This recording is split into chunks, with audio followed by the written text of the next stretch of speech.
नमस्कार, यो news 24 television बेलुका 8 बजेको न्यूज बुलेटिनमा स्वागत छ।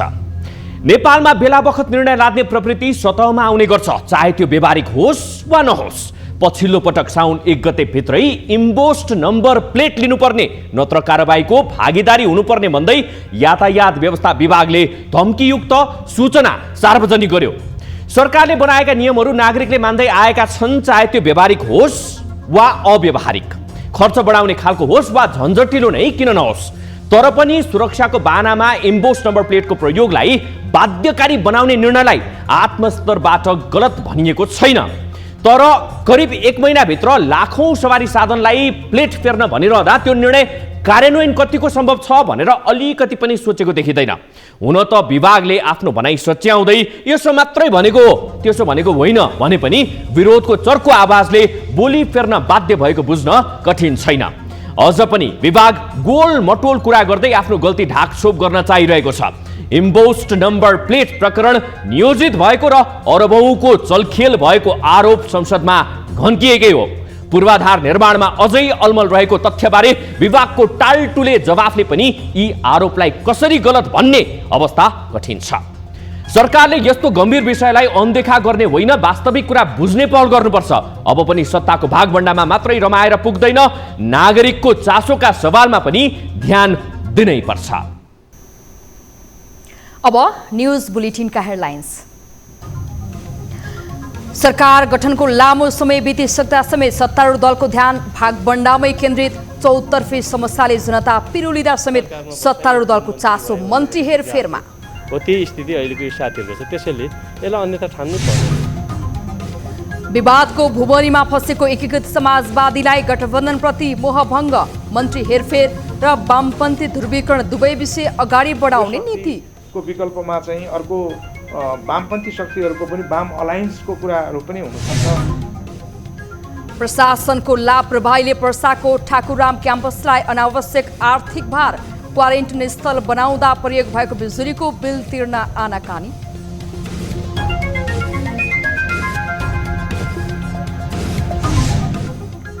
शेयर बजार सूचक 2000 बिन्दुभन्दा तल आउने सङ्केतले लगानीकर्ता समस्यामा, बजेटले समेत आश्वस्त नबनाउँदा नेप्सेको तीव्र गिरावट कायमै।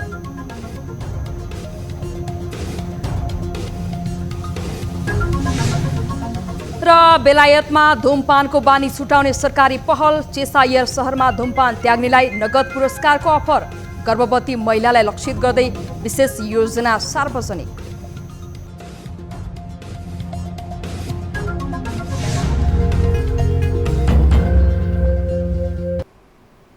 हामी निरन्तर न्यूजमा छौं।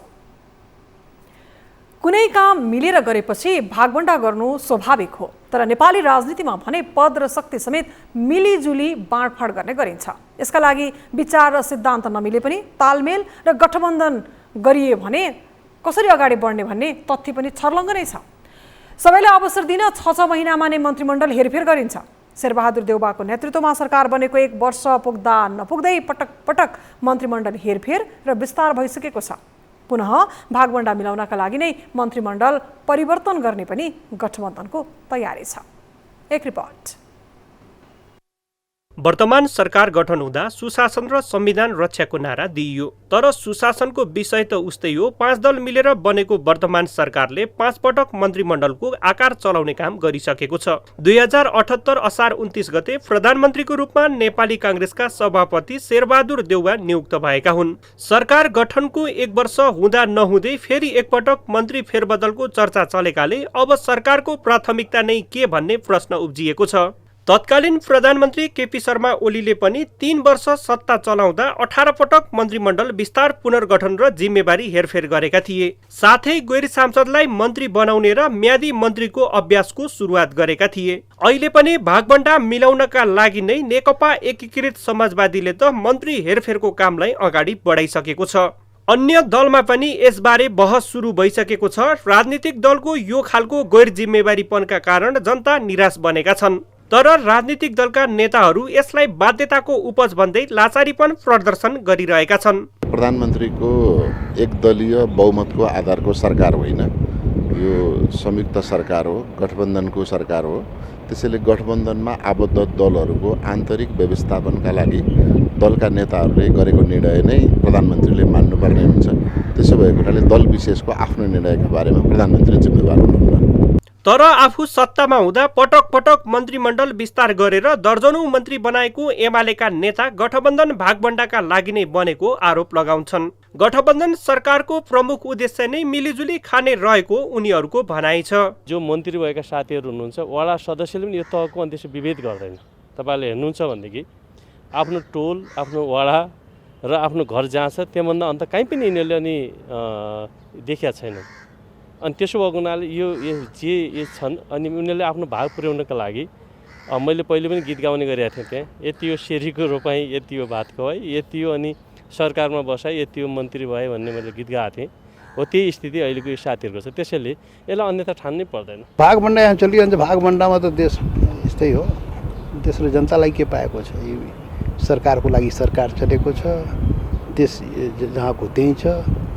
देश समृद्धितर्फ गएन, जनताले अधिकार पाएन, पहिचान पाएन, जनतामा वितृष्णा बढेको छ। त्यसैले यो सरकार बजेट यस्ता उस्ता सरकार यस्तै हो। सरकारसँग यति बेला महँगी नियन्त्रणदेखि मुलुकको आर्थिक अवस्था सुधार लगायतका थुप्रै जिम्मेवारी बाँकी नै छ। तर सरकार गठबन्धनका दलहरूलाई सन्तुष्ट बनाउने नाममा सानातिना विषयमा अल्झिरहेको छ। कानुन निर्माणको काम समेत अघि बढाउन नसक्ने, जनतालाई राहत दिने जिम्मेवारीमा समेत फितलो साबित हुँदा सरकारको औचित्यमाथि प्रश्न उठ्दैन र यसमा पनि ध्यान दिने कि? न्युज 24 टेलिभिजनका लागि क्यामेरामा गोपाल पङ्गेनीका साथमा टिभी जर्नलिस्ट सरोज बस्याल, काठमाडौँ। सरकारले हाल परीक्षणका आरोपमा लागू गरेको हप्तामा 2 दिन सार्वजनिक बिदा दिने निर्णय खारेज गरेको छ। जेठ 23 गते बसेको मन्त्री परिषद बैठकको निर्णय सार्वजनिक गर्दै मंगलबार गृहमन्त्री बालकृष्ण खाँडले गत जेठ 1 गतेबाट लागू हुने गरी परीक्षणका रूपमा सुरुवात गरेको हप्तामा 2 दिन सार्वजनिक बिदा दिने निर्णय खारेज भएको बताएका हुन्।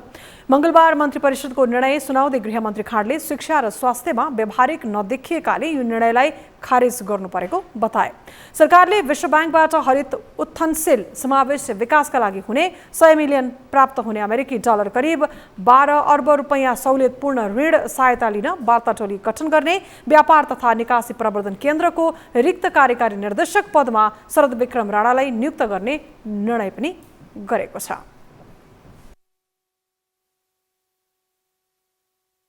विश्व बैंकबाट हरित उत्थानशील समावेशी विकासका लागि हुने 100 मिलियन प्राप्त हुने 100 मिलियन अमेरिकी डलर करिब रु 12 अर्ब सहुलियतपूर्ण ऋण सहायता लिन वार्ता टोली गठन गर्ने, व्यापार तथा निकासी प्रवर्धन केन्द्रको रिक्त कार्यकारी निर्देशक पदमा श्री शरद विक्रम राणालाई नियुक्त गर्ने।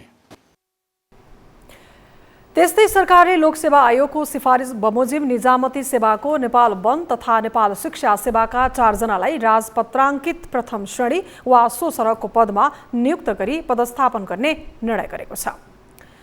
नेकपा एमालेका अध्यक्ष केपी शर्मा ओलीले कोभिड विरुद्धको लडाईँमा नेपालले छिटो सफलता हासिल गरेको दावी गरेका छन्। अध्यक्ष ओलीले कोभिड सङ्कटका बेला आफू नेतृत्वको सरकारले जनताको जीवन रक्षालाई पहिलो भन्ने नारा दिएर त्यस विरुद्धको लडाईँमा धेरै मुलुकहरूले भन्दा छिटो सफलता हात पारेको बताएका हुन्। मंगलबार बालकोट स्थित आफ्नै निवासमा आयोजित एक कार्यक्रममा उनले आफू नेतृत्वको सरकारले जनताको जीवन सुरक्षालाई पहिलो प्राथमिकता दिएर कोभिडको रोकथाम र नियन्त्रण सहित स्वास्थ्य क्षेत्रमा नै तीव्र प्रगति गर्न सफल भएको बताए।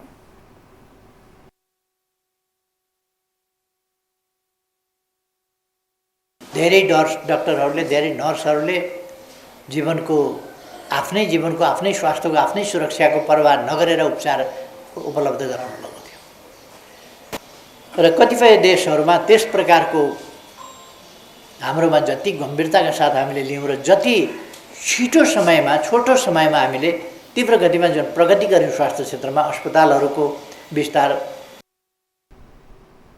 अध्यक्ष ओलीले तत्कालीन समयमा आफ्नो जीवनको सुरक्षाको परवाह नगरी कोभिड संक्रमितहरूको उपचारमा केन्द्रित भएका चिकित्सक सहितका स्वास्थ्य कर्मीहरूको पनि प्रशंसा गरेका थिए। पछिल्लो समय नेकपा एकीकृत समाजवादी भित्रको विवाद थप सतहमा आएको छ। पार्टीभित्र मन्त्री फेरबदलको प्रयासका कारण विवादमा अल्झिएकै समयमा फेरि गठबन्धनको विकल्पको अभ्यासले यस्तो अवस्था ल्याएको हो। एकातिर मन्त्री नियुक्ति प्रकरणले पार्टीको निर्णयमा असन्तुष्टि बढेको छ भने अर्कोतिर गठबन्धनको विकल्पको खोजीमा समेत दौडधुप चलिरहेको छ। एक रिपोर्ट। नयाँ पार्टी गठन गर्न जति सहज हुन्छ त्यसलाई स्थापित गर्न त्यति नै कठिन हुने गरेको छ।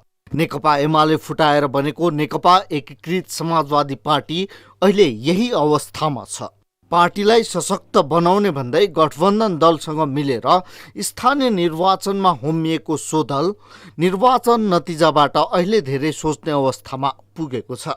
यसै कारण पनि निर्वाचनमा गठबन्धनबाट अपेक्षाकृत सहयोग नभएको निष्कर्ष निकालेको छ। नेपाली काङ्ग्रेसलाई कयौँ ठाउँमा हामीले मत दिने, कयौँ ठाउँमा नेकपा माओवादी केन्द्रलाई मत दिने त्यस्तो गऱ्यौँ, तर चाहिँ मत परिणाम चाहिँ आउँदाखेरि त्यो हाम्रो पक्षमा चाहिँ त्यस्तो भएन हैन। नेपाली काङ्ग्रेसले इमान्दारितापूर्वक हामीले हालेको जस्तै गरिकन मत हालिदिएको थियो भनेर भने माओवादी केन्द्रले इमान्दारितापूर्वक हामीले हालिदिएको जस्तो गरिकन मत हालिदिएको थियो भनेर भने हाम्रो परिणाम चाहिँ योभन्दा फरक हुन्थ्यो। यसअघि वाम गठबन्धनको सम्भावना नै नदेख्ने यो दल अहिले सोही विषयमा झुकाव देखाइरहेको छ। निर्वाचन नतिजापछि नै विकल्पको विषयमा चर्चा चल्नु र अहिलेको अभिव्यक्ति हेर्दा एकीकृत समाजवादीले गठबन्धन भत्काउन चाहेको देखिन्छ।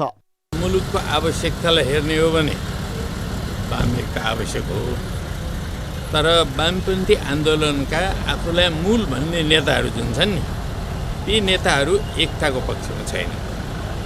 त्यसकारणले अब नेताहरूले एकताको आवश्यकता किन हो, यसको ऐतिहासिकता के हो भन्ने कुरा जबसम्म बुझ्दैनन् त्यति बेलासम्म वामपन्थी एकता सम्भवै हुँदैन। जहाँसम्म चाहिने यो शक्तिको विकल्पमा चाहिँ अर्को वामपन्थी शक्तिहरूको पनि वाम अलायन्सको कुराहरू पनि हुनसक्छ भन्ने कुराहरू छ। त्यसको बारेमा चाहिँ कुराहरू हुन सक्छन् र भइ पनि रहेका छन् र त्यो कति चाहिँ कामयाब हुने अथवा प्रयोजनमा आउने, कति प्रयोजनमा नआउने त्यो चाहिँ हेर्न बाँकी छ। नयाँ समीकरणको इच्छा जाहेर गरिरहेकै समय यता पार्टीभित्र मन्त्री हेरफेरको विषयले एकीकृत समाजवादीलाई विवादको घेरामा ल्याएको छ। पार्टीभित्र फेरिने सूचीमा रहेका मन्त्री र मन्त्री बन्न नपाएकाहरूको दोहोरो विवादले अध्यक्ष माधव कुमार नेपाल तनावमा छन्। तर सो दलका सम्मानित नेता झलनाथ खनाल भने यसमा विवाद गर्न आवश्यक नरहेको दावी गर्छन्। कुन व्यक्तिलाई मन्त्री बनाउने या नबनाउने त्यो सम्बन्धित पार्टीको सार्वभौम कुरा हो, अरूले गर्ने होइन। हाम्रो पार्टीका तर्फबाट कसलाई मन्त्री बनाउने या नबनाउने भन्ने कुराको निर्णय नेकपा एकीकृत समाजवादीले गर्छ। यो धरतीका अरू कुनै ताकतले गर्ने कुरा होइन। स्थानीय निर्वाचनमा पार्टीको फितलो प्रदर्शनको विषयमा समीक्षा गरेर संगठन निर्माण लगायतका पार्टीगत काममा व्यस्त हुनुपर्ने एकीकृत समाजवादी अहिले अन्य विषयमा ध्यान केन्द्रित गरिरहेको छ। राजनीतिक रूपमा पार्टीलाई आगामी निर्वाचनमा बलियो बनाउन भन्दा पनि समीकरण फेरेर त्यसको लाभ लिन रुचाउनु, मन्त्री फेरेर भागबण्डा मिलाउन चाहनुले फेरि यो दलबाट जनताले के आश गर्ने, यो प्रश्न अनुत्तरित नै छ। न्युज 24 टेलिभिजनको लागि टिभी जर्नलिस्ट प्रकाश बमको रिपोर्ट। हामी निरन्तर न्युजमा छौं। मंगलबार बसेको प्रतिनिधि सभाको बैठकमा सांसदहरूले सार्वजनिक चासोको विषयमा आफ्नो धारणा राखेका छन्। बैठकमा नेपाली कांग्रेसका सांसद गगन थापाले काठमाडौँको फोहोरको समस्या दीर्घकालीन रूपमा हल गर्नका लागि तत्काल केही अर्ब बजेटको व्यवस्था गर्न सरकारसँग माग गरेका छन्। महामन्त्री थापाले बन्सरी डाँडा र सिसडोलवासीको सामु गरिएको प्रतिबद्धता पूरा गरेर मात्र सो समस्याको दीर्घकालीन समाधान हुने भएकाले त्यसका लागि सरकारले आवश्यक बजेटको व्यवस्था तत्काल गर्नुपर्ने स्पष्ट पारे। बन्सरी डाँडा र सिसडोलमा हामीले गरेका प्रतिज्ञाहरू बाचाहरू पूरा गर्नको लागि अरबौं रुपियाँ चाहिन्छ। यो वर्ष काठमाडौँमा अहिले यो पटक फ्लाइओभर नबनाए पनि हुन्छ, अन्डरपास नबनाए पनि हुन्छ। हामी काठमाडौँको सांसद मात्र होइन, बाहिरको सांसद बस्ने पनि काठमाडौँ हामीले निकालेको फोहोर, बाहिरको 5वटा योजना काटे पनि हुन्छ। तर बन्सरी डाँडा र सिसडोलमा लामो समयदेखि हामीले प्रतिज्ञा गर्नको लागि जुन प्रतिज्ञा गरेका छौँ त्यो पूरा गर्नको लागि यो वर्षको बजेटबाट के अरब पैसा छुट्याउने हो भने फोहोरको दीर्घकालीन हल निस्कन्छ। नेकपा एमालेका सांसद भीम रावले भने अहिले विवादित बनेको इम्बोस्ड नम्बर प्लेटका सम्बन्धमा टिप्पणी गरेका छन्। उनले इम्बोस्ड नम्बर प्लेट मार्फत 4 अर्ब रुपियाँसम्म घोटाला हुन सक्ने आशंका व्यक्त गरे।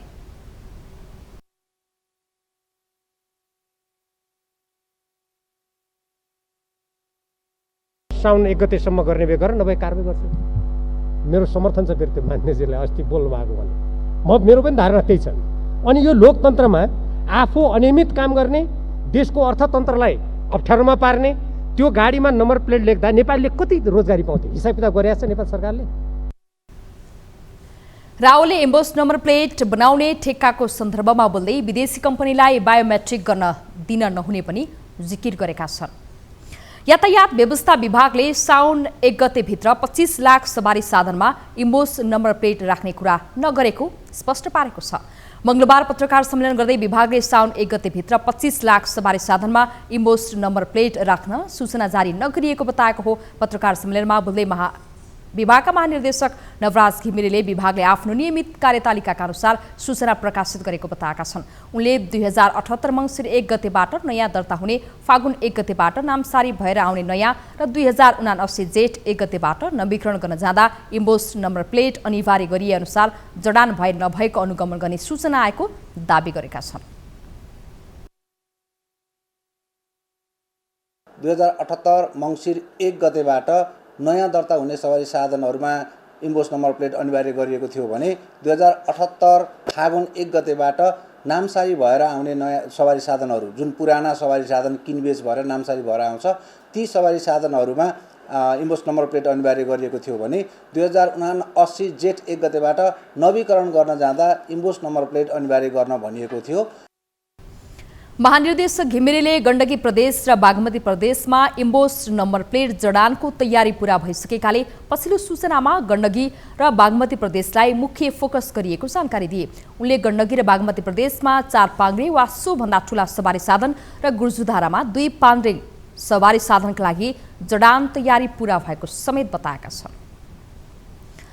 संघ र प्रदेशको निर्वाचन आउन अब 6 महिना मात्र बाँकी छ। सोही कारण सरकारले मङ्सिरभित्र दुवै तहको निर्वाचन गर्ने गरी तयारी गरेको हो। तर सरकारमा रहेका दलहरू भने 6 महिनाकै लागि भए पनि आफ्ना पार्टीका नेताहरूलाई मन्त्री बनाउने कसरतमा लागेका छन्। यसको प्रारम्भ एमालेबाट विभाजित भएर भनेको एकीकृत समाजवादीले सुरु गरेको छ।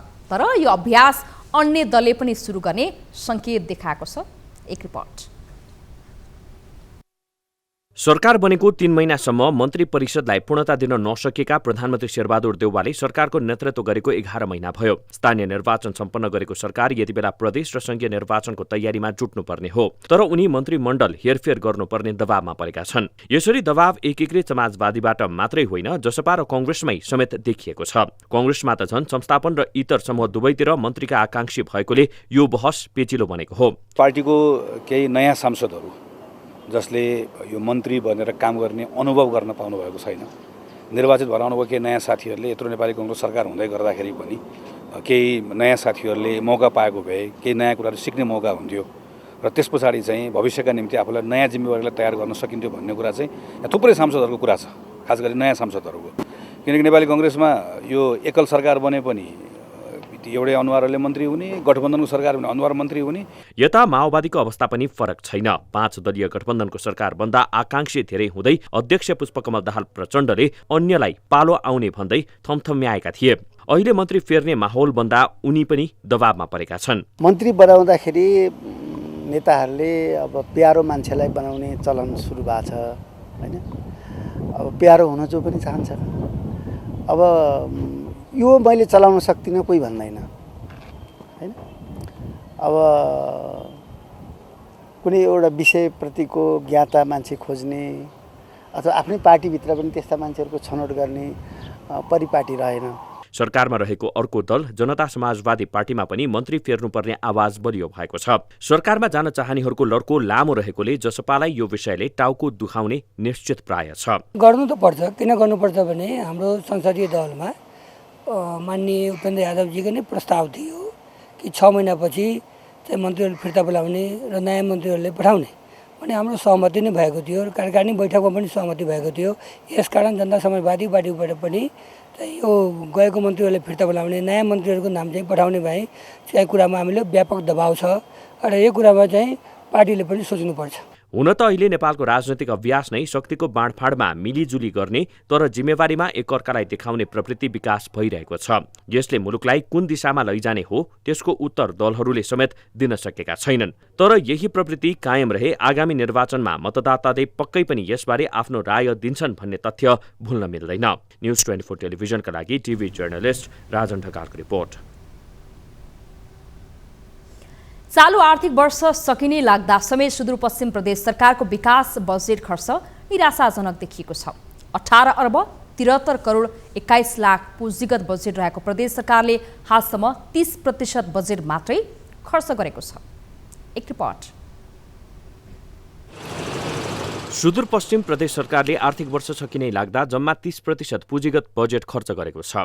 18 अर्ब 73 करोड 21 लाख पुँजीगत बजेट रहेकोमा जम्मा 5 अर्ब 60 करोड 77 लाख बजेट मात्रै खर्च गरेको हो। जबकि 12 अर्ब 45 करोड 17 लाख चालुतर्फको बजेट मध्ये 44% अर्थात् 5 अर्ब 52 करोड 63 लाख बढी रकम खर्च भइसकेको प्रदेश कोष तथा लेखा नियन्त्रण कार्यालयले जनाएको छ। हालसम्मको चालु र पुँजीगत खर्चको अवस्था हेर्ने हो भने पुँजीगत खर्चतर्फ हामी 5 अर्ब 60 करोड 77 लाख खर्च भएको छ, जुन हाम्रो बजेटको विनियोजनको 30% हुन आउँछ भने त्यसै गरी चालु खर्चतर्फ हाम्रो बजेट विनियोजनकोबाट 44% खर्च हुन्छ भने जुन चाहिँ रकमको रूपमा 5 अर्ब 52 करोड 63 लाख खर्च हुन आएको छ। प्रदेशका 7 मन्त्रालय मध्ये सबैभन्दा बढी पुँजीगत बजेट भौतिक पूर्वाधार विकास मन्त्रालयसँग रहेको छ, तर सोही मन्त्रालयको खर्च अनुपात न्यून देखिएको छ। 12 अर्ब 12 करोड 79 लाख पुँजीगत बजेट रहेको मन्त्रालयले हालसम्म 36% अर्थात् 4 अर्ब 14 करोड 68 लाख रकम मात्रै खर्च गरेको छ, जुन निराशाजनक हो। तर मन्त्रालयले भने असार मसान्तमा मात्रै रकम भुक्तानी हुने भएकोले र मूल्य वृद्धिका कारण निर्माण कम्पनीले ठूलो योजना ठेक्का लिन नमानेका कारण खर्च अनुपात कम देखिएको दावी गरेको छ। खर्च 36% भनेको अब यो कम त कम हो। यो कम हुनेमा धेरै कारण छ। अहिले त एक त मूल्य वृद्धि भयो। मूल्य वृद्धि भनेको तपाईँको लगभग 20-30% बढ्या छ। त्यसले गर्दाखेरि हाम्रो कन्ट्र्याक्टरहरू जो हुनुहुन्छ ठेकेदार साहबहरू उहाँहरूले अहिले पब्लिक होलिडे कन्ट्र्याक्टर होलिडे भनेर बनाउनु भएको छ। यस्तै सबैभन्दा बढी आन्तरिक मामिला तथा कानून मन्त्रालयले खर्च गरेको छ। यो मन्त्रालयले आफ्नो पुँजीगत तर्फको कुल बजेटको 51% बजेट खर्च गरिसकेको छ। प्रदेशका अन्य मन्त्रालयहरूको विकास खर्च 40% पनि छैन। प्रदेश कोष तथा लेखा नियन्त्रण कार्यालयका अनुसार प्रदेश सरकार गठन भएदेखि नै असारे प्रवृत्ति हाबी हुँदै गएको छ। आर्थिक वर्षको 11 महिनामा हुने विकास खर्च भन्दा असारमा दोब्बर बढी खर्च हुने गरेको कोष तथा लेखा नियन्त्रक वासुदेव जोशीको भनाइ छ।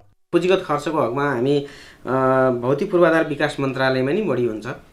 बजेट विनियोजन नै भौतिक पूर्वाधार विकास मन्त्रालयमा बढी हुन्छ। भौतिक पूर्वाधार विकास मन्त्रालयको अहिलेसम्मको अवस्था हेर्ने हो भने 3 अर्ब 77 करोड 77 लाख खर्च भएको हामी पाउँछौँ, जुन 31.14% हुन आएको देखिन्छ। आर्थिक वर्षको अन्तिम महिनामा हुने विकास खर्च वितरणमुखी हुँदा विकास निर्माणका कार्य गुणस्तरीय हुँदैन भन्ने जगजाहेर नै छ। तर सुदूरपश्चिम सरकारले असारे विकासको प्रवृत्ति हालसम्म सुधार्न सकेको छैन। न्युज 24 टेलिभिजनका लागि कैलालीबाट टिभी जर्नलिस्ट अर्जुन बोहराको रिपोर्ट। न्युजहरू अझै बाँकी छन्, अब पालो ब्रेकको।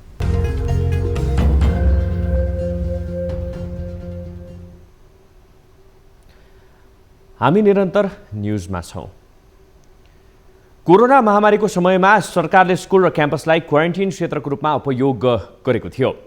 भौतिक संरचना निर्माणमा समय लाग्ने भएकोले पनि यी स्थल प्राथमिकतामा परेका हुन्। पर्सा जिल्लामा पनि ठाकुर राम बहुमुखी क्याम्पसलाई यसरी नै क्वारेन्टाइन स्थलको रूपमा प्रयोग गरिएको थियो। तर सो समयमा क्याम्पस भवन प्रयोग गर्दा उठेको विद्युत महसुल नतिर्दा क्याम्पसमा आर्थिक भार थपिएको छ। एक रिपोर्ट। कोरोना भाइरसको महामारी विश्वभर नै फैलन थालेसँगै सरकारले 2076 साल चैत्र 11 गतेदेखि लकडाउन जारी गरेको थियो। छिमेकी मुलुक भारतसँगको खुल्ला सीमाका कारण कोरोनाको पहिलो लहर आउँदा पर्साको वीरगञ्ज कोरोनाको हटस्पट बनेको थियो। कोरोना नियन्त्रण तथा संक्रमितको कन्ट्याक्ट ट्रेसिङमा परेकालाई राख्नको लागि जिल्ला कोभिड संकट व्यवस्थापन केन्द्रले ठाकुरराम बहुमुखी क्याम्पसलाई क्वारेन्टाइन स्थल बनाउने निर्णय गर्यो। सङ्कटको समयमा क्याम्पसको भवन प्रयोग गरेर त्यहाँको साधन स्रोत उपयोग समेत गरियो। स्रोत प्रयोग गरे बापत विद्युतको महसुल भुक्तानी गर्ने मौखिक सहमति हालसम्म कार्यान्वयन नहुँदा क्याम्पस समस्यामा परेको छ। 14 महिना अघिदेखिको बिजुलीको महसुल नतिर्दा ब्याज र सामा गरेर 11 लाख रुपियाँ पुगिसकेको छ। महसुल भुक्तानीमा ढिलाइ भएको भन्दै विद्युत प्राधिकरणले विद्युत काट्ने चेतावनी दिने गरेको छ। क्याम्पसले मर्का परेको बताइरहँदा प्रशासन भने आफ्नो बाध्यता सुनाउन व्यस्त छ। तोकिएको बजेट भन्दा बढी बिल आएकाले भुक्तानीमा समस्या आएको प्रशासनको जवाब छ। तर अब यस विषयमा समिति बनाएर अध्ययन गर्ने र चाँडै नै निष्कर्ष निस्कने जिल्ला प्रशासन कार्यालयले आश्वासन दिएको हो। विद्युत महसुलको झन्झट एकातिर छ, क्वारेन्टाइन स्थल बनाउँदा क्याम्पसमा फोहोर हुनेदेखि डेस्क र बेन्च तोडफोड समेत भएको थियो। तर यसको मर्मत सम्हार क्याम्पसले नै गरेको थियो। तर विद्युत महसुलको रकम ठूलो भएकाले क्याम्पसले तिर्न नसक्ने भएकाले प्रशासनले नै यसको व्यवस्थापन गर्नुपर्ने देखिन्छ। न्युज 24 टेलिभिजनका लागि पर्साबाट टिभी जर्नलिस्ट मुस्कान श्रेष्ठको रिपोर्ट। प्रदेश नम्बर 1 को प्रदेश समन्वय परिषद बैठकले बैठक सञ्चालन कार्यविधि 2079 स्वीकृत गरेको छ। विराटनगर स्थित मुख्यमन्त्री तथा मन्त्री परिषद कार्यालयमा बसेको बैठकले प्रदेश समन्वय परिषदको बैठक सञ्चालन कार्यविधि 2079 स्वीकृत गरेको हो। गत वैशाख 30 गते सम्पन्न स्थानीय तहको निर्वाचनपछि मुख्यमन्त्री राजेन्द्र कुमार राईको अध्यक्षतामा प्रदेश समन्वय परिषदको बैठक बसेको हो। प्रदेशमा मुख्यमन्त्रीको अध्यक्षतामा प्रदेश समन्वय परिषद गठन हुने कानुनी व्यवस्था छ। परिषदमा हरेक जिल्लाबाट 1 जना हुने गरी स्थानीय तहका प्रमुख वा उपप्रमुख वा जिल्ला समन्वय समितिका प्रमुख वा उपप्रमुख मध्येबाट कम्तीमा 1/3 महिलाको प्रतिनिधित्व सहित 14 जना सदस्य मुख्यमन्त्रीले मनोनित गर्ने कानुनी प्रावधान अनुसार सदस्यहरू मनोनित गरिएको हो। बैठकमा प्रदेश समन्वय परिषदका अध्यक्ष मुख्यमन्त्री राजेन्द्र कुमार राईले नयाँ मनोनित सदस्यहरूलाई बधाई तथा शुभकामना दिए। बैठकमा समन्वय परिषदका सदस्यहरूले प्रदेश सरकारको आगामी आर्थिक वर्ष 2079-80 मा प्रस्तुत हुने नीति तथा कार्यक्रमका सम्बन्धमा पनि सुझाव दिएका थिए। हामी निरन्तर न्युजमा छौं। मुगु जिल्लाको सुन्दर दृश्यहरू पर्यटकका लागि विशेष हुन सक्छ, तर प्रचार प्रसारको अभावमा यो जिल्लाका अधिकांश पर्यटकीय क्षेत्र ओझेलमा परेका छन्। मुगुमा ठूलो हिमालदेखि साना हिमाल, संसारमा नभएको छेद परेको हिमाल समेत छ। वन, वन्यजन्तु, वनस्पतिको विविधताका लागि यो जिल्ला प्रख्यात छ, तर सडक सञ्जाल, इन्टरनेट लगायतको सुविधा नहुँदा यो क्षेत्रको पर्याप्त प्रचार हुन सकेको छैन, जसको सीधा असर पर्यटनमा परेको छ। एक रिपोर्ट। पर्यटनको निकै सम्भावना भएको मुगु जिल्लामा सुन्दर हिमालदेखि आकर्षक झरना प्रशस्तै मात्रामा छन्। मनोरम दृश्य मात्र नभएर वन्यजन्तु र वनस्पतिको समेत विविधता छ। त्यहाँको प्राकृतिक रमणीय दृश्यको बारेमा थाहा पाए ठूलो संख्यामा आन्तरिक र बाह्य पर्यटक ओहिरिने सम्भावना रहन्छ। तर प्रचार प्रसारको अभावमा यो क्षेत्र पर्यटकीय गन्तव्य बन्न सकेको छैन। 5 वर्ष अगाडि तपाईको टेलिफोन सेवा समेत सुविधा नभएको कारणले यो प्रचार नभएको, हामीसँग थुप्रै खानेहरू छन्। भनौँ न, अब यार्जो गुम्बाको भण्डार नै मुगु हो। मुगु काठमाडौँ वार्ड नम्बर 2 मा पर्दछ। अनि यहाँ छेद परेको हिमाल सायद संसारमा छैन होला। सुहागरी हिमाल छ, कोइकी हिमाल, अब बुद्ध पाक्दा भनौँ न त्यो प्रकृति दिएको टन्नै थुप्रै पर्यटक स्थलहरू छ। थुप्रै चाहिँ वन्यजन्तुहरू, नावरहरू पाइन्छन्, घरलहरू पाइन्छन्, झारलहरू पाइन्छ। जस्तै भनौँ न वन कुकुरहरू भनौँ, जस्तै मृगहरू भनौँ। त्यसै गरी रेड पान्डा विश्वमा चाहिँ एकदमै चर्चित भएको चाहिँ लोप हुँदै गइरहेको एउटा रेड पान्डा भन्छ, त्यो रेड पान्डा पनि हामीसँग छ। मुगुमा धेरै स्थानमा पर्यटकलाई लक्षित गर्दै होमस्टे सञ्चालन समेत भएको छ। विगतमा केही पर्यटक आउने गरे पनि हाल असहज बाटोका कारण पर्यटकहरू आउन छाडेका छन्। पहिले धेरै आउँथ्यो त्यो धारा घुम्न, हाम्रो माथि त्यो कोही हिमालहरू, छायानाथहरू घुम्न आउँथ्यो। अनि अहिले खै अब खासै आउँदिन। प्रकृतिले दिएको सुन्दरताको प्रचार प्रसार गर्न सके पर्यटक बन्न सक्छन्, तर यसबारे पर्याप्त पहल भए स्थानीय क्षेत्रको विकासमा ठूलो योगदान हुन सक्थ्यो। प्रचार नभएर जिल्लाबाट जिल्लासम्म प्रचार नभएर अहिले कमजोर भएर, अनि त्यही भएर अहिले पर्यटक भर चाहिँ अहिले कम आउने कारण त्यस्तो भएको। विगतमा स्थानीय तहबाट मुगुको पर्यटन क्षेत्रलाई उकास्ने गरी महोत्सव आयोजना गर्ने तयारी भएको थियो, तर कोरोना महामारीका कारण यो कार्यक्रम रद्द भएको थियो। अब फेरि स्थिति सामान्य बनेकाले यसबारे काम गर्ने स्थानीय तहको तयारी छ। त्यहाँको चाहिँ तीर्थस्थलहरू त्यहाँकोलाई अलिकति पर्यटकीयलाई हामीले देखाउनलाई पनि त्यो मौसम छायानाथ मुगु मौसम गर्ने भनेको त्यो पर्साल गसालमा यो कोरोनालाई गर्नु पाएको छैन। अब अर्को साल चाहिँ हामी त्यो पनि काम गर्छौँ होला। मुगुमा थुप्रै प्राकृतिक सुन्दरताले भरिपूर्ण क्षेत्र छन्। यस्तै स्थानीय स्तरमा महत्त्वपूर्ण मानिने धार्मिक स्थल समेत छन्। विश्वका लोपोन्मुख जनावरदेखि बहुमूल्य जडीबुटी समेत त्यहाँ पाइन्छ। सांस्कृतिक रूपमा समेत धनी यस क्षेत्रमा पर्यटनको पहल हुन आवश्यक छ। मुलुकलाई पर्यटन मार्फत समृद्ध ल्याउने भनेर नथाक्ने केन्द्रको सरकारदेखि प्रदेश र स्थानीय तहले समेत यस विषयमा ध्यान दिन आवश्यक छ। न्युज 24 टेलिभिजनका लागि मुगुबाट टिभी जर्नलिस्ट दानबहादुर बुढाको रिपोर्ट। अब बिजनेस न्यूज।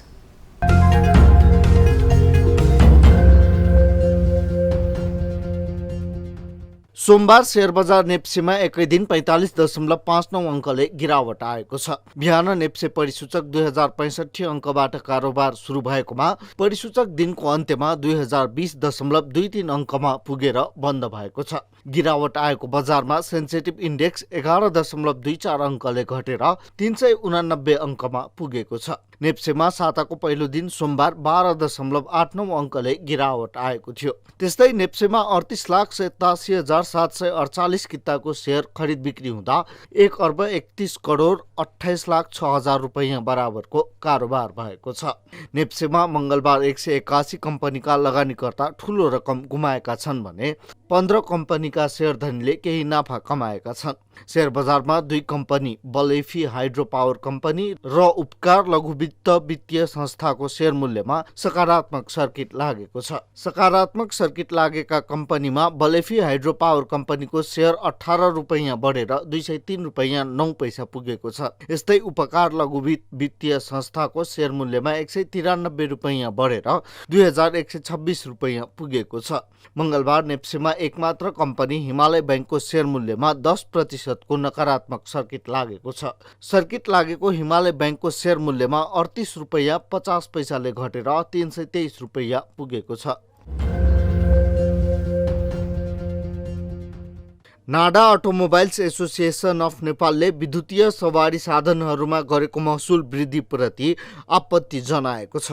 नाडाले सरकारद्वारा हालै बजेट मार्फत 100 किलोवाट भन्दा बढी क्षमताका विद्युतीय सवारी साधनको भन्सार तथा अन्तशुल्क बढाएप्रति आपत्ति जनाएको हो। नाडाले 200 किलोवाट क्षमताका विद्युतीय सवारी साधनलाई पनि पुरानै व्यवस्था अनुसार भन्सार तथा अन्तशुल्क निर्धारण गर्न माग गरेको छ। त्यस्तै 200 सीसी भन्दा बढीको मोटरसाइकल पनि अन्तशुल्कमा गरेको वृद्धिले व्यवसायीलाई मर्का पर्ने भएकोले त्यसमा पनि पुनर्विचार गर्न माग गरेको छ। विद्युतीय सवारी साधनमा अन्तशुल्क र राजस्व घटाउँदा इन्धनको खपत घट्न गई विदेशी मुद्राको सञ्चिति बढ्ने उसको तर्क छ। इन्जिनियरिङ प्रवेश परीक्षाको तयारी गराउने पीई एसोसिएसन प्रालीले आफ्नो 29औं वार्षिक उत्सवको अवसरमा 1001 विद्यार्थीलाई शिक्षण शुल्कमा पूर्ण छात्रवृत्ति दिने घोषणा गरेको छ। एसोसिएसनले गरिब तथा जेहेन्दार विद्यार्थीलाई इन्जिनियरिङ शिक्षामा पहुँच पुर्याउन छात्रवृत्ति घोषणा गरेको जनाएको छ। एसोसिएसनले अनलाइन मार्फत कक्षा लिन चाहने विद्यार्थीलाई समेत सो छात्रवृत्ति प्रदान गर्ने बताएको छ। साथै एसोसिएसनले यसपटक इन्ट्रान्स दिने विद्यार्थीहरूलाई ब्रान्ड एम्बेसडर पनि छनौट गर्ने जनाएको छ।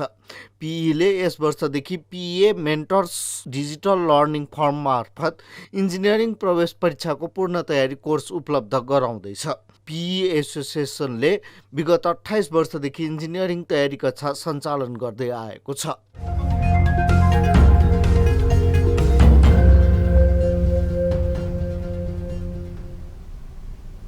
न्युजहरू अझै बाँकी छन्, अब पालो ब्रेकको।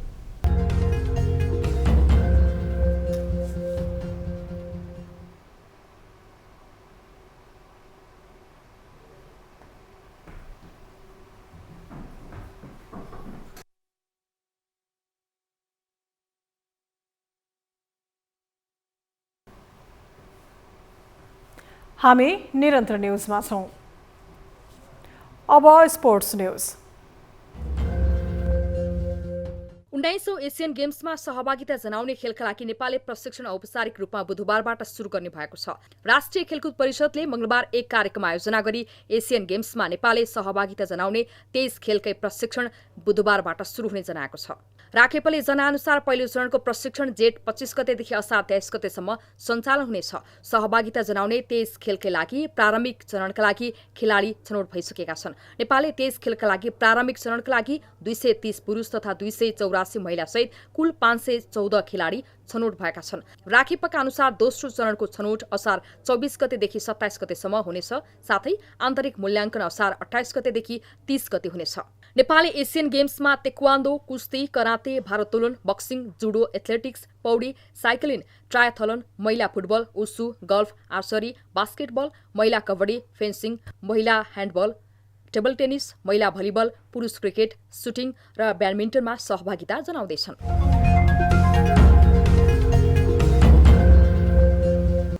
अब एउटा रोचक प्रसङ्ग। नर्वेमा संसारकै सबैभन्दा पुरानो जुत्ता फेला परेको छ। त्यहाँ 3000 वर्ष पुरानो जुत्ता भेटिएको हो। उक्त जुत्ता काँस्य युगको रहेको खोजकर्ताहरूले बताएका छन्। नर्वेको विज्ञान तथा प्रविधि विश्वविद्यालयको रिपोर्ट अनुसार त्यहाँको पहाडमा जमेको हिउँ पग्लिएपछि पछिल्लो 2 दशकमा फेला परेका विभिन्न हजारौं प्राचीन कलाकृति मध्ये यो जुत्ता पनि एक हो। यो जुत्ता सन् 2007 मै दक्षिणी नर्वेको जोतुन हेमनको पहाडी इलाकामा फेला पारिएको थियो। उक्त जुत्ताको साथमा केही बाण र काठको हतियार पनि प्राप्त भएको थियो, जसले उक्त क्षेत्र शिकारका लागि महत्त्वपूर्ण ठाउँ भएको पुष्टि भएको छ। उक्त जुत्ता ईसापूर्व 1100 तिरको भएको बताइएको छ। अम्लीय माटो वा विशाल हिम नदीको मुनि दबिएका चीजहरूको तुलनामा नर्वेको पहाडी इलाकामा हिउँ मुनि फेला परेका चीजहरूको स्थिति हजारौं वर्षपछि पनि राम्रै अवस्थामा पाइएको छ।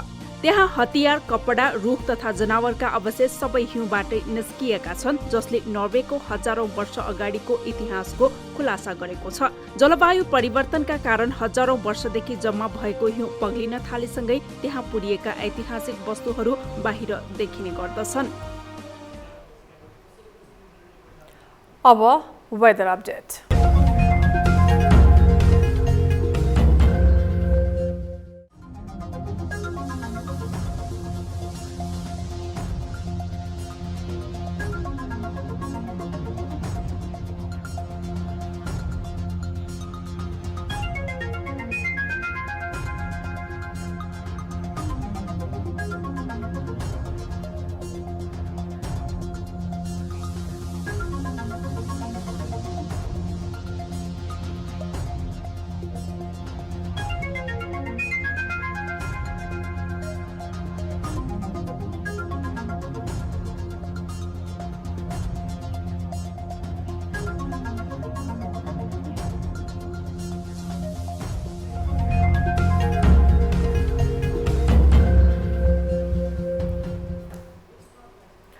अब न्यूज बुलेटिनको अन्त्यमा पुनः हेडलाइन्स।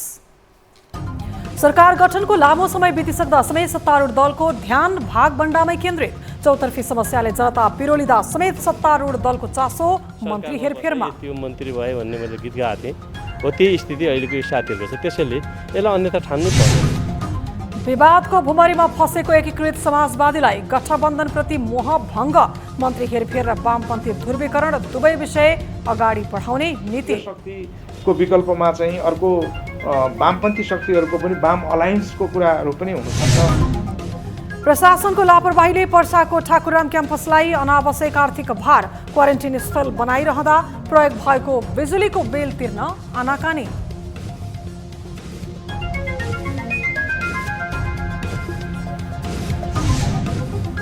शेयरबजार सूचक 2000 बिन्दुभन्दा तल आउने सङ्केतले लगानीकर्ता समस्यामा। बजेटले समेत आश्वस्त नबनाउँदा नेप्सेको तीव्र गिरावट कायमै।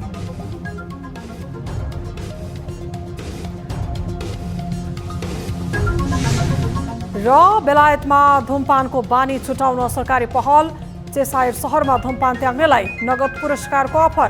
गर्भवती महिलालाई लक्षित गर्दै विशेष योजना सार्वजनिक।